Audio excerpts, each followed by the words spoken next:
बनाए हुए नकली नोटों को असली जैसा दिखाने के लिए एक आदमी ने उन्हें मरोड़कर एक गेंद की तरह बना दिया और फिर चाय के पानी में डाल दिया। लेकिन जैसे ही उसने उन्हें पानी से निकाला, वो चमचमाते नए नोट अचानक पुराने नोटों जैसे दिखने लगे। जब उसे ये तरीका कारगर लगा, तो उसने और उसके भाई ने सारे नकली नोट चाय में डाल दिए। नोटों को पूरे 49 घंटे तक पानी में भिगोकर रखने के बाद उन्होंने उन्हें एक रस्सी पर सुखाने के लिए टांग दिया। अब असली परीक्षा का समय आया। यह देखने के लिए कि क्या ये नकली नोट चल सकते हैं या नहीं, आदमी एक सुपरमार्केट में गया, जानते हुए भी कि पकड़े जाने का खतरा है। जैसे ही दुकानदार ने वो नकली नोट हाथ में लिया, उसने बस 2 बार खींचा और तुरंत समझ गया कि कुछ गड़बड़ है। उसने झट से उस आदमी का हाथ पकड़ लिया और जाने नहीं दिया। ये देखकर उसका भाई दौड़ता हुआ आया और बड़ी मेहनत से उसे भीड़ से खींचकर बाहर निकाला। लेकिन दुकानदार कोई मामूली आदमी नहीं था, वो अंडरवर्ल्ड से जुड़ा हुआ था।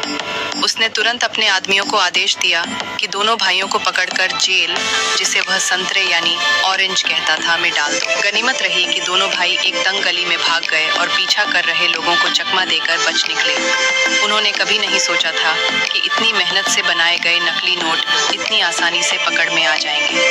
अब उन्होंने एक नकली नोट को असली नोटों के बीच मिला दिया और अपने भाई से आंखें बंद करके नकली नोट पहचानने को कहा। हैरानी की बात ये थी कि भाई ने तुरंत नकली नोट पहचान लिया। तभी उन्हें समझ आया कि असली और नकली नोटों के बीच असली फर्क तो कागज में है।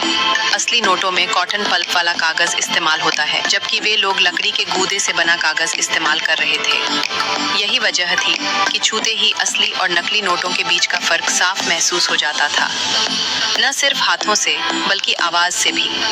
अब सही कागज की तलाश में दोनों भाई शहर की गलियों में घूमने लगे।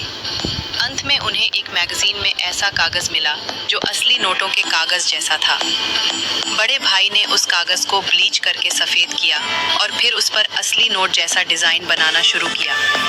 999 मिनट की मेहनत, नक्काशी, डिजाइनिंग और टेम्पलेट की बेकिंग के बाद उनका नकली नोट बनाने का सांचा तैयार हो गया। फिर उन्होंने उस सांचे से नोट छापे, उन्हें चाय में भिगोया, सुखाया और इस